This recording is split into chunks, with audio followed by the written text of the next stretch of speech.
spécialement ce film-là, Cinq regards, بعيون مغربية. Euh, euh, je voulais que ça soit un film marocain, un purement film marocain, vu des yeux des artistes et des êtres humains et des écrivains marocains. Qu'est-ce qui vous a attiré dans la vie de Paul Bowles et vous a poussé très jeune à le filmer juste avant sa mort? Oui, c'était vraiment, c'était un moment. C'était un moment où quand je l'ai vu, j'ai rentré à son appartement et l'appartement était complètement chaotique. Donc les livres, ils sont étaient partout, il avait de poussière. Il avait une chambre très dans le coin où il était. Il avait un peu de lumière et j'ai vu que c'est un Nasrani, donc que c'est un étranger. Est vieux et il avait beaucoup de gens qui attendent et qui le visitent. Donc j'avais l'impression que je suis dans un marabout, dans un saint, euh, et il m'a fasciné. Euh, il m'a fasciné ce personnage, ce monsieur vieux, euh, comment on dit, le charisme qu'il a pour attirer tout ce monde à lui. Et lui, il est à sa place, il ne bouge pas, et tout le monde vient à lui. Donc pour moi, c'était cet moment qui m'a fasciné de faire un film sur lui. Ça vous a fait quoi de vous revoir aussi jeune à l'écran? Du mal. Euh, oui, vraiment. C'est parce qu'on peut pas revenir en arrière. Mais en même temps, c'est une nostalgie incroyable. Et tout est revenu. Hier, pour moi, c'était vraiment très émotionnel de voir tout ça, tout ce qu'on avait fait il y a 25 ans, et de me voir aussi jeune, etc., etc. Et même, c'est incroyable,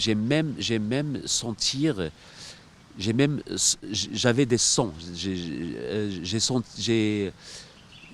Quand j'ai vu des images, je me rappelais de comment j'ai senti les choses aussi. Donc c'était vraiment très, très spécial pour moi. Votre documentaire reste très personnel.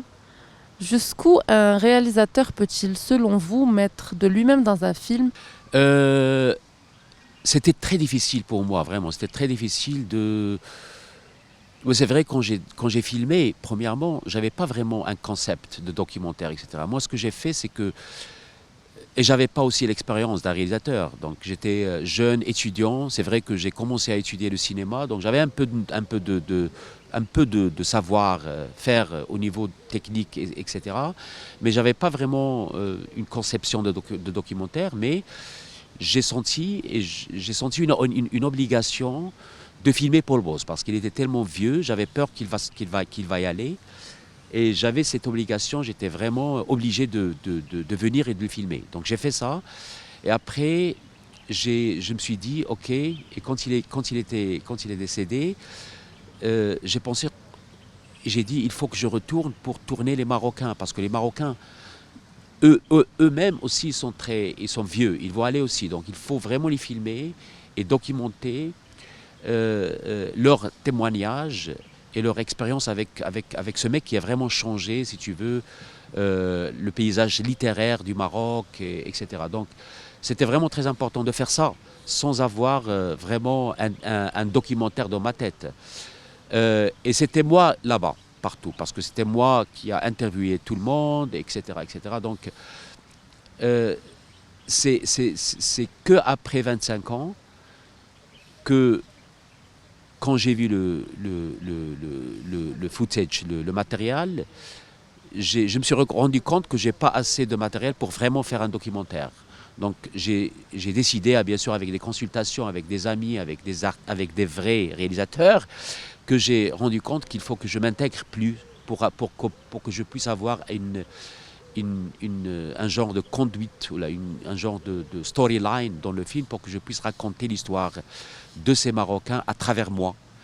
Les 4 Marocains et moi le 5e, donc c'est pour cela 5 regards. Dans ce film, vous faites aussi témoigner Mohamed Choukri.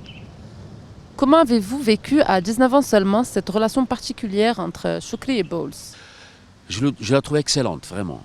Même parce que j'ai vécu même si tu veux, Mohamed Choukri n'était pas content de plusieurs choses de business.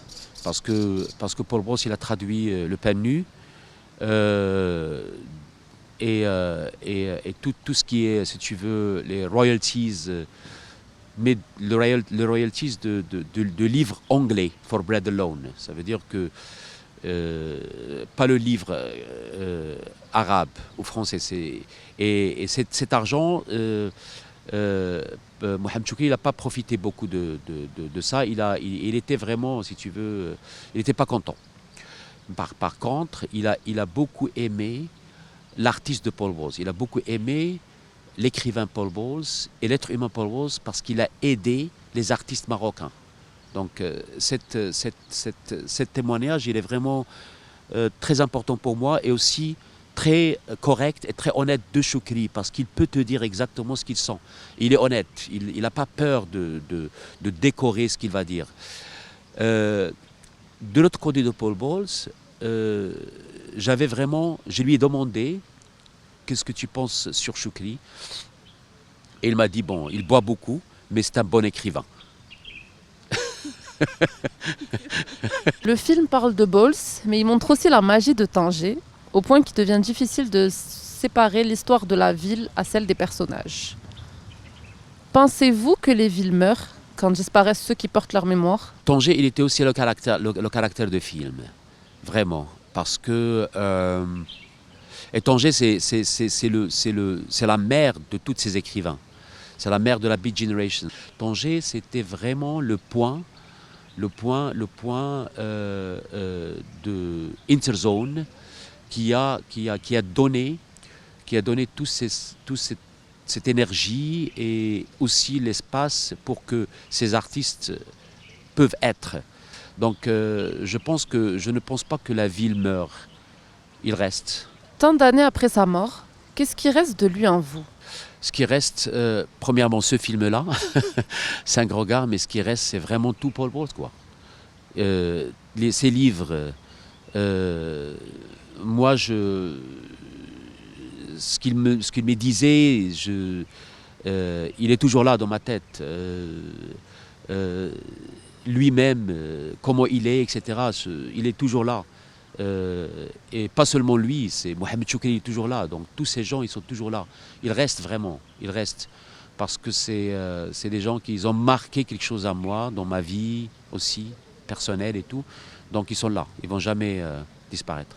Pourquoi l'avoir sorti exactement maintenant ce documentaire et pas plus tôt? C'est vraiment, je sais pas. Vraiment, je pense que c'est beaucoup à voir avec le fait que quand j'ai fini mes études. Il fallait que je commence le travail et il fallait que je fais une société. J'ai créé le Casbah Films directement après mes fins des études. Et quand j'ai créé Casbah Films, j'ai travaillé jusqu'à maintenant. J'avais pas le temps vraiment j'avais pas vraiment le temps de faire ça. Mais en même temps, je me suis dit, peut-être que le plus long que j'attends, le mieux que ça va être.